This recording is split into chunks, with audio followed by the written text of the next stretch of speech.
अस्सलाम वालेकुम, मैं हूं रेहान तारिक और आप देख रहे हैं दस्तक। 5 अगस्त गुजर गई लेकिन तहरीक इंसाफ हुकूमत के दरो दीवार हिलाने में एक बार फिर कामयाब नहीं हो सकी।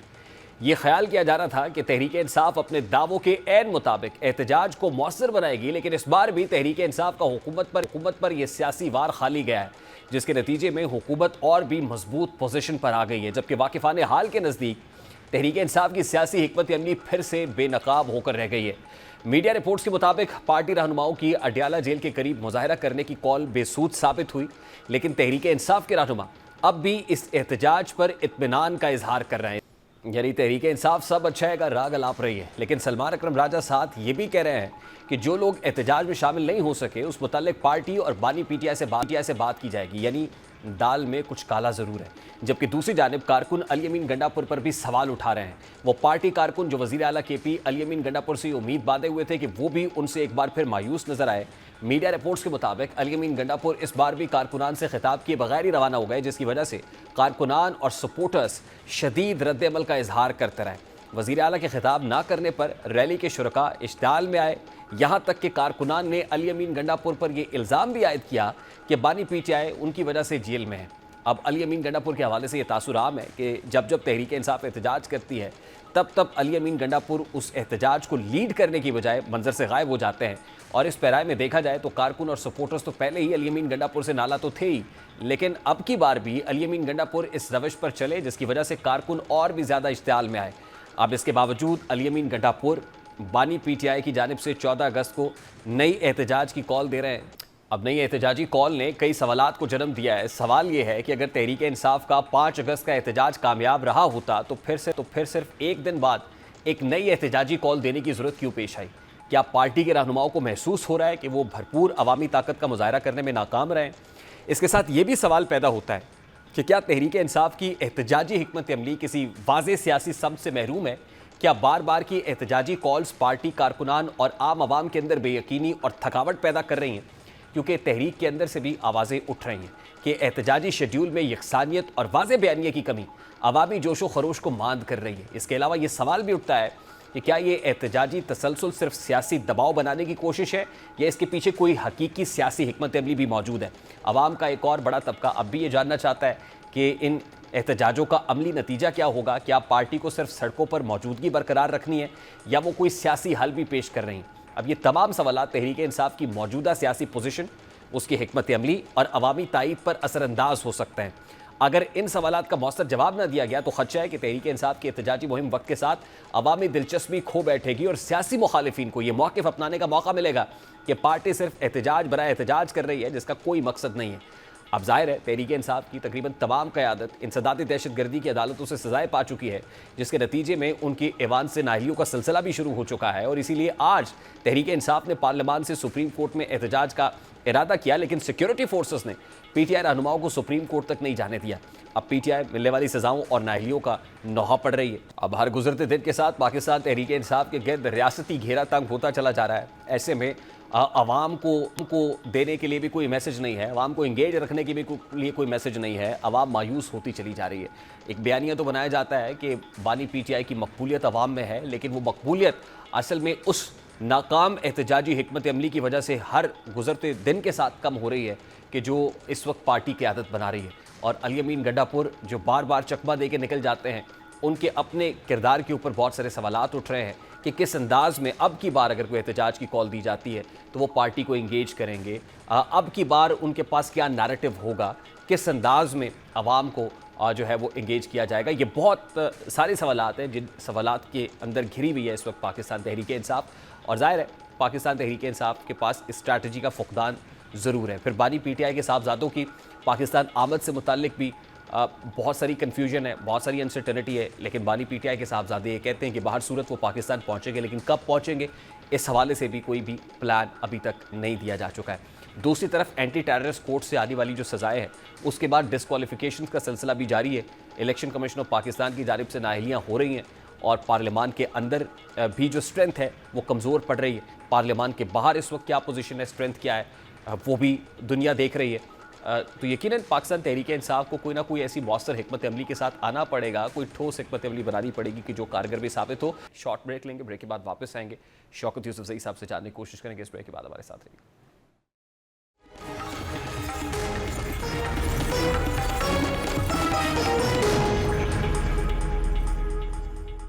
पाकिस्तान तहरीक इंसाफ की जानिब से जो अभी स्टेटमेंट्स दिए जा रहे हैं, ज़ाहिर है लोगों के सवालात तो बहुत सारे हैं। आज जो स्टेटमेंट सलमान अकरम राजा साहब ने या अलीमा खान साहिबा ने या बैरिस्टर गौहर से जो पूछा गया, उस पर क्या रिस्पॉन्ड किया। अब पाकिस्तान तहरीक इंसाफ की क़यादत इस एहतजाज को कामयाब करार दे रही है। अब उनके बकौल लोग निकले हैं और बड़ी हिम्मत करके निकले हैं, लेकिन इसके बावजूद क्या वजह है कि अली अमीन गंडापुर साहब को एक और तारीख देनी पड़ी। तारीख पे तारीख दी जा रही है। अब क्या इससे मोमेंटम बन सकेगा, ये एक बहुत बड़ा सवाल है। लेकिन उसके साथ साथ सवाल ये कि क्या पाकिस्तान तहरीक इंसाफ की क़यादत ये चाहती भी है अल्टीमेटली, क्या ये करना है या सिर्फ मीडिया में रहने की एक प्लानिंग है। शौकत यूसुफजई साहब ने भी फाइनली ज्वाइन किया। अस्सलाम वालेकुम यूसुफजई साहब, बहुत बहुत शुक्रिया आपके वक्त के लिए। यूसुफजई साहब, सबसे पहले तो बड़ा सादा सा सवाल है, गुज़श्ता रोज़ का एहतजाज आपकी नज़र में को बहुत कामयाब एहतजाज था?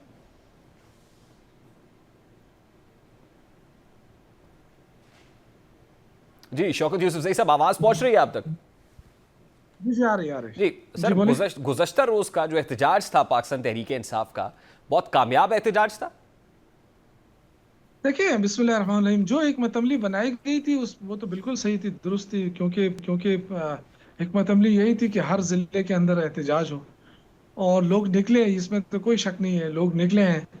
और जो ये हुकूमत सोच रही थी कि जी लोग नहीं निकलेंगे, तो इतनी फस्तायत के बावजूद अगर लोग निकले हैं, आप देखें पंजाब में तो बिल्कुल माशाल्लाह किस्म की सूरत हाल है ना। वहां तो लेकिन जो क्या सूरत वो हाल है, हिकमत अमली सक्सेसफुली एग्जीक्यूट हो सकी यूसुफजई साहब? सियासी जदोजहद जो होती है ना, वो यही होती है कि आप एहतजाज करें। और हुकूमत का खौफ ये था कि उन्होंने दफ़ा 144 लगा लिया। अगर ये जमहूरी हुकूमत होती तो ये कहती कि बिल्कुल आ जाएं, करें एहतजाज करें, जो मर्जी है करें, आज़ाद खुला छोड़ दें। लेकिन आपने देखा कि रेहाना डार साहिबा जैसी बूढ़ी खातून को भी जिस अंदाज से इन्होंने ज़बरदस्ती उठा के और पुलिस वैन में डाला, वो आपके सामने है। और इतनी फस्तायात, इतनी जबर जुल्म के बावजूद भी लोग निकल रहे हैं, आवाज़ उठा रहे हैं। तो मेरे ख्याल से ये बड़ी बात है और ये जिंदा कौम की निशानी है अल्हम्दुलिल्लाह कि लोग जो है ना इस जबर के खिलाफ आवाज़ उठाते हैं। हुकूमत की देखें ना, जब हुकूमत ज़्यादा जुल्म करती है ना, तो उस वक्त अंदाज़ा होता है कि हुकूमत जो है वो अपनी हार मान रही है, हुकूमत जो है वो नाकाम हो रही है, हुकूमत अपने उसमें 100% जो है वो फेल्योर दिखा रही है। वरना जो कामयाब हुकूमत होती है ना, वो हमेशा कहती है कि ठीक है, अगर आवाम एहतजाज करना चाहें तो करें, हम आज़ादी देंगे, लेकिन पंजाब के अंदर कोई आज़ादी नहीं है। आप देखें, वहाँ अगर 10 लोग भी निकलते हैं ना तो बहुत बड़ी बात होती है, यूसुफजई क्योंकि साहब, लोग पंजाब देखें। में केपी में तो एहतजाज हुआ होगा, लेकिन हम पंजाब में है। पंजाब में तो यहाँ तो खाल खाल कहीं पे कोई परचम तक नहीं देखा गया पाकिस्तान तहरीक इंसाफ का।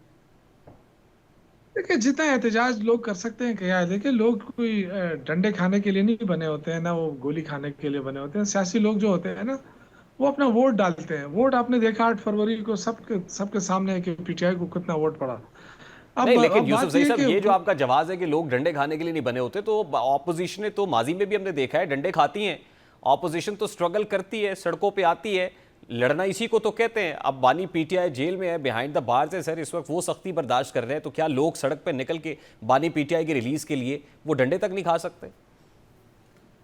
नहीं नहीं, मेरा कहने का मकसद ये है ना कि इस वक्त देखें ना, आप अगर मार्शल लगाएंगे, लोगों पे जुल्म करेंगे, तो जाहिर है वो सूरत हाल तो नहीं हो सकती ना। जिस तरह केपी के अंदर आज़ादी है, जमहूरियत है, अल्हम्दुलिल्लाह जमहूरी निज़ाम कायम है। अब वहाँ पे जो फस्तायत है उसके खिलाफ आवाज़ उठ रही है, ये बड़ी बात है कि उठ रही है।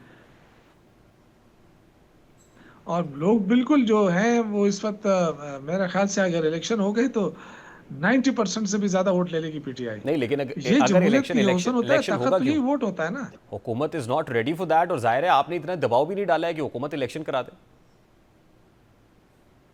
देखिए, दबाव तो अगर कानूनी हुकूमत होती तो मेरे ख्याल से ये बहुत बड़ा दबाव होता है कि अवाम आपके खिलाफ है, 90% लोग आपके खिलाफ है।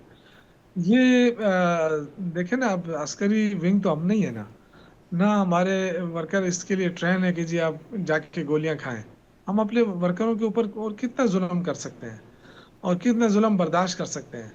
जो हमें सामने पता है कि जो कुछ हो रहा है हमारे वर्ग को, वो कुछ सियासी तो नहीं है ना, इंतकामी सियासत हो रही है। तो सर फिर इसका एक एहतजाज की टाइम कॉल होता है। देते क्यों है? इससे तो तासुर ये मिल रहा है कि पीटीआई हैज सरेंडर्ड फाइनली।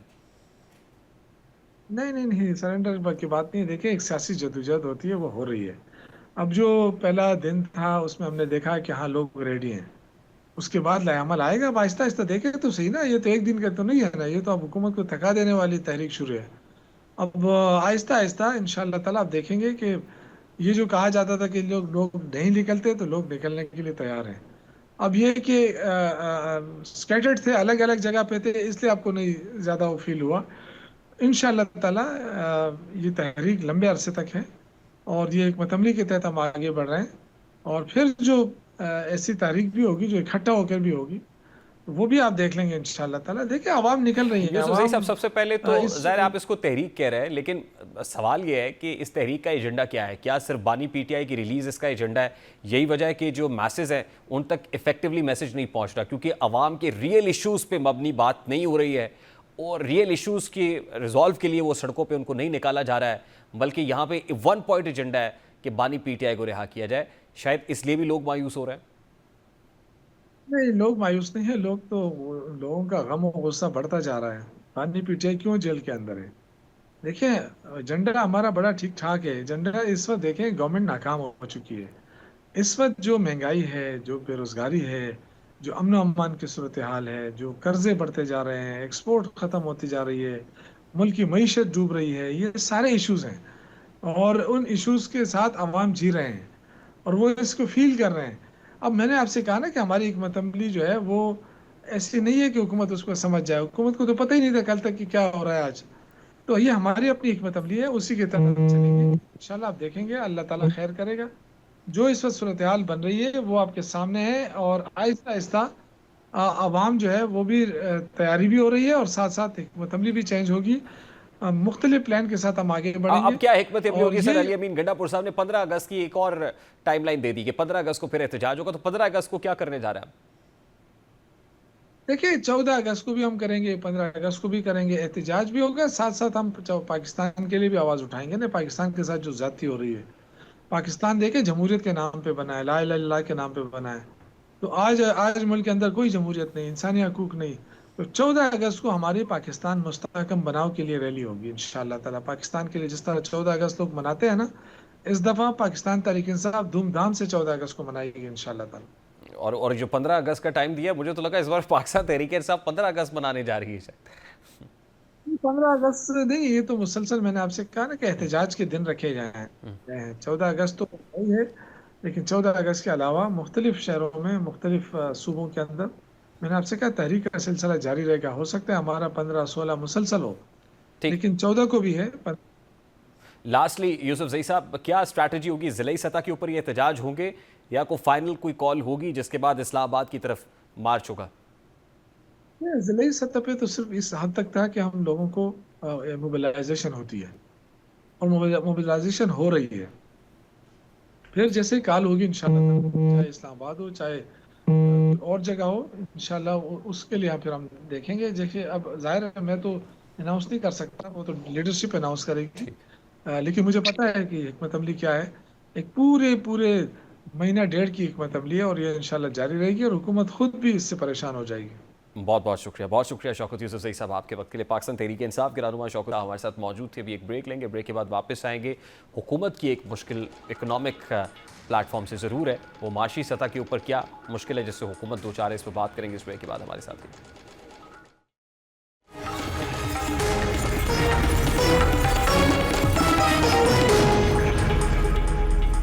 मुल्की मईशत एक बार फिर IMF के तयशुदा अहदाफ की कसौटी पर पूरा नहीं उतर सकी, और ताज़ा तरीन जायजे के मुताबिक हुकूमत माली साल 2023-24 के अख्ताम पर IMF के साथ तयशुदा 5 में से 3 बुनियादी मालियाती अहदाफ हासिल करने में नाकाम रही है।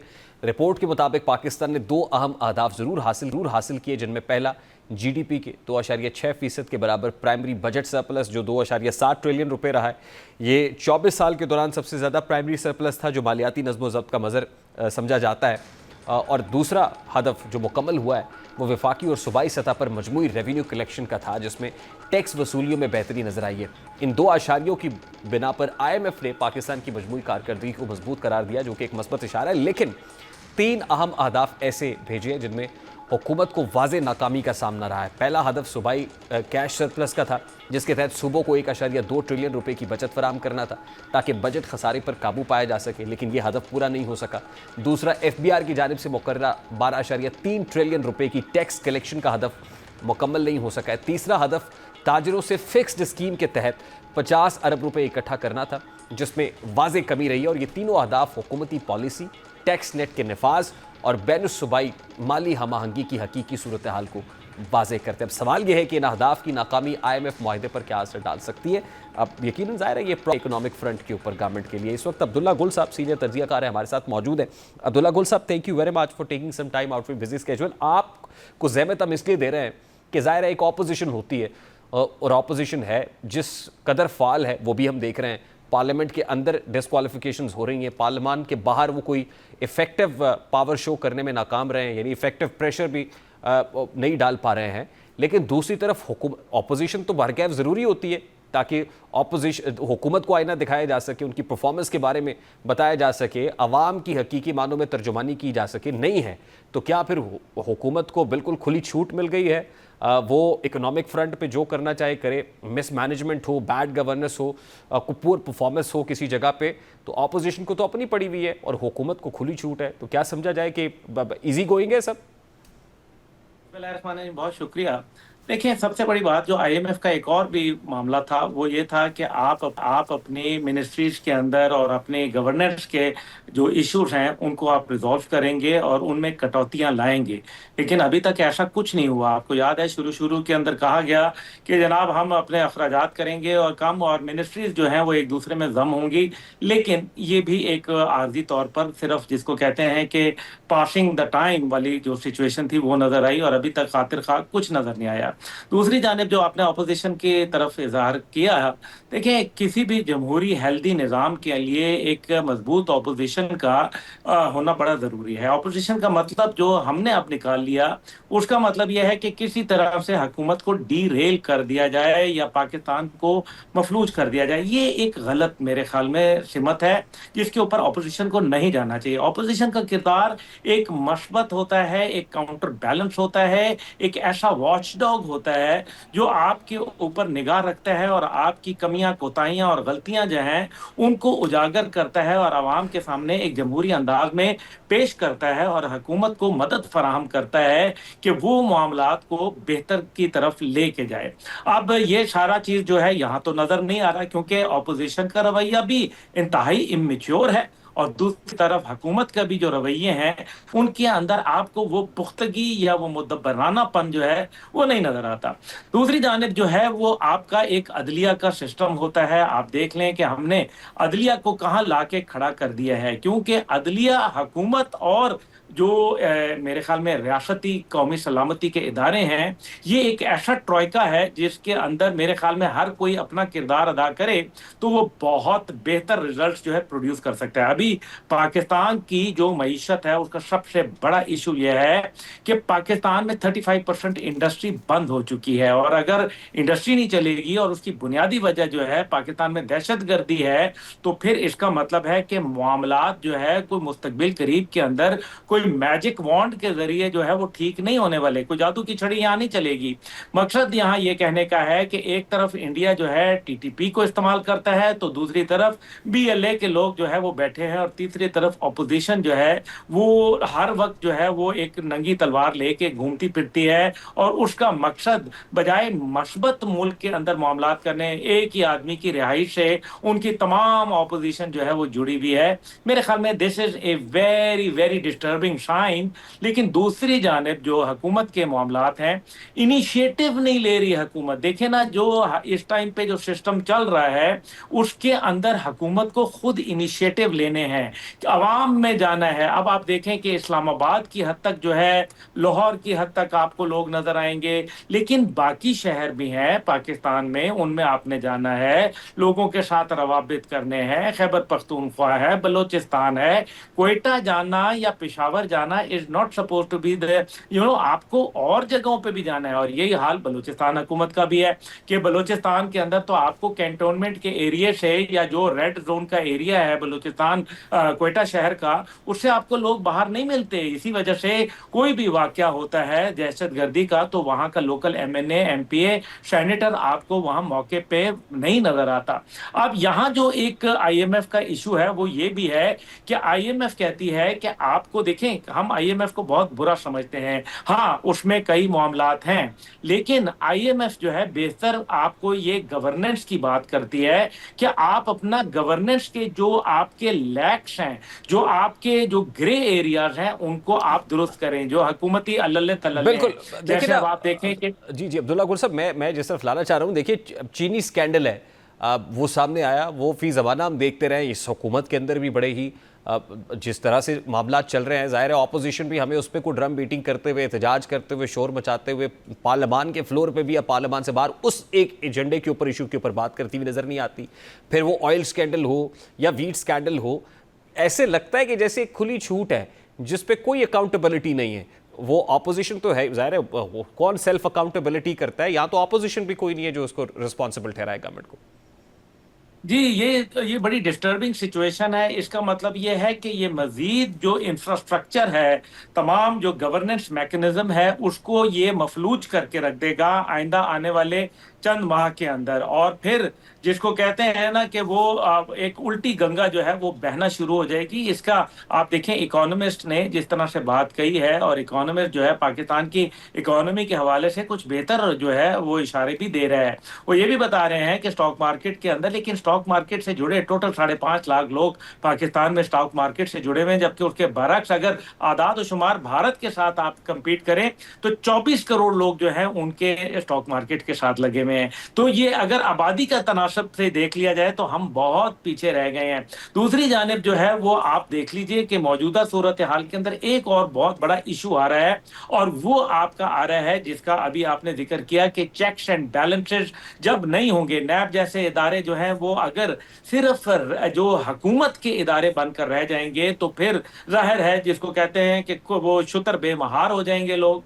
दूसरी जानिब जो है अदलिया भी आप देख लीजिए कि वो जो सुओ मोटो और बाकी सारे इस किस्म के नोटिस थे जिनका गलत भी इस्तेमाल हुआ माजी में, लेकिन उसका कोई ऑल्टरनेट आपने क्रिएट किया, ऑल्टरनेट भी कोई क्रिएट नहीं किया। असेंबली में जिन चीजों पे बहस होनी चाहिए वहां सिर्फ अपोजिशन और हुकूमत के दरमियान में एक कच बहसी नजर आती है, बजाय इसके कि कोई मीनिंगफुल जो एक बातचीत है जिसके साथ आप मुस्तकबिल को जो है वो आप जोड़ सकें। पाकिस्तान के मुस्तकबिल के लिए जो एनवायरनमेंट के ऊपर आपने कोई बात की, आपने जो ये जो डेवस्टेशन हो रही है फ्लड्स के जरिए, आप इसके लिए कोई, क्योंकि हर बार ये देखा गया कि जी हमने एक अभी जो है वो मैकेनिज्म बना दिया और एक कमेटी बना दी। अब आप यही बताया, आपने एक स्कैंडल का जिक्र किया, 330 बिलियन का एक गंदम का स्कैंडल हुआ, अनवारुल हक काकड़ साहब जो थे उस टाइम पे वजीर आजम थे। क्या उस स्कैंडल का कोई आपको जो है वो एंड रिजल्ट नजर आया?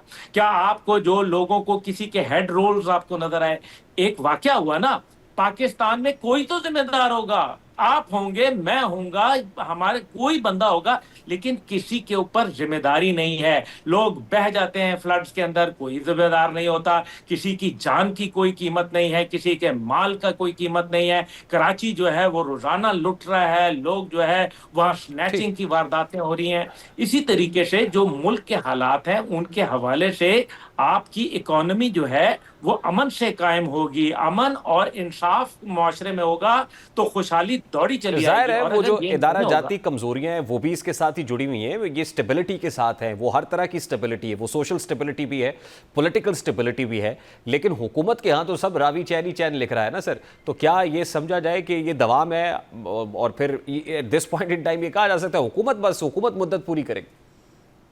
नहीं, मेरा ख्याल है फिर ऐसे हालात में हुकूमत मुद्दत नहीं पूरी कर सकती, क्योंकि जो आवाम होती है ये बड़ा एक अजीब सा है। एक 3 ताकतें दुनिया में होती हैं, एक अल्लाह सुब्हाना व तआला की ताकत है जो हमेशा रहने वाली है, दूसरी ताकत जो है वो आवाम की है जिसको जमहूर कहते हैं, और तीसरी ताकत होती है हुकूमत की। कभी हुकूमत जो है ऊपर आ जाती है तो कभी आवाम आ जाती है, लेकिन हुकूमत अगर जो है वो सहारे तलाश करेगी और अपने काम खुद नहीं अंजाम अंजाम देगी, बढ़कर कोई काम नहीं करेगी। देखें, जैसे अभी मैं आपको ये बता दूं आईटी के ऊपर, अभी जब जाफर एक्सप्रेस का वाकया हुआ तो हमारे पास कोई काउंटर नैरेटिव क्या ministry of information and technology ने कोई बिल्ड किया?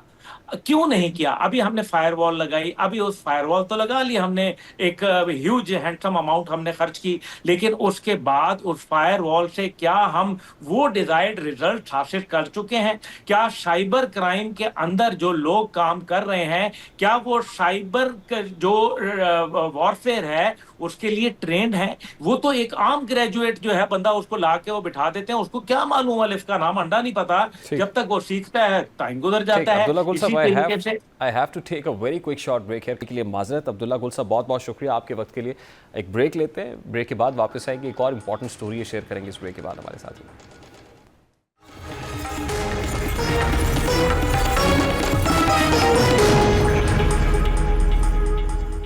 एक ही दवा, एक ही असर, लेकिन एक ही दवा की कीमत एक वक्त में 3 रुपए है और एक जगह 93 रुपए है।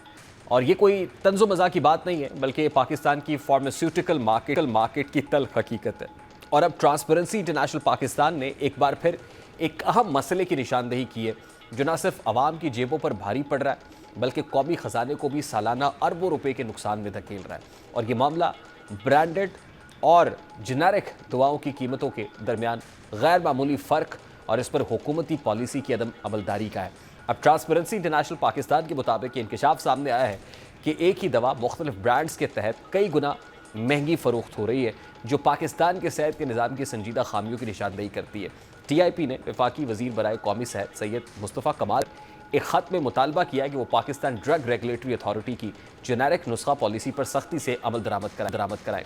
दरहकीकत ये पॉलिसी 2021 में मुतारिफ कराई गई थी, जिसमें डॉक्टर्स को हिदायत दी गई थी कि वो मरीजों को दवाओं के ब्रांड नेम की बजाय जेनेरिक नामों से नुस्खे तजवीज़ करें, ताकि गैर ज़रूरी अखराजात से बचा जा सके। ख़त में अद्वियात की कीमतों में पाए जाने वाले होशरुबा फ़र्क की निशानदेही की गई है, जिसे देखकर आम सारिफ हैरत में पड़ जाता है। मिसाल के तौर पर 300 मिलीग्राम की एस्पिरिन गोली की कीमत बाज़ ब्रांड्स में 47 रुपये 300 रुपये तक है, जबकि हकीकत यह है कि इस दवा का जेनेरिक वर्जन कहीं ज़्यादा सस्ता मौजूद है। यही नहीं, कुछ ब्रांड्स तो इसी दवा को 5 गुना महंगे दामों बेच रहे हैं। ये एक बहुत बड़ा प्रॉब्लम है, संगीन मसला है, जिसपे फार्मास्यूटिकल इंडस्ट्री, ब्रांड्स और कहीं ना कहीं जो डॉक्टर्स हैं उनकी मिली भगत भी साबित होती है। लेकिन इसमें नुकसान अगर होता है तो आम मरीज़ का, उसके अहल खाना का, आम सारिफ का होता है।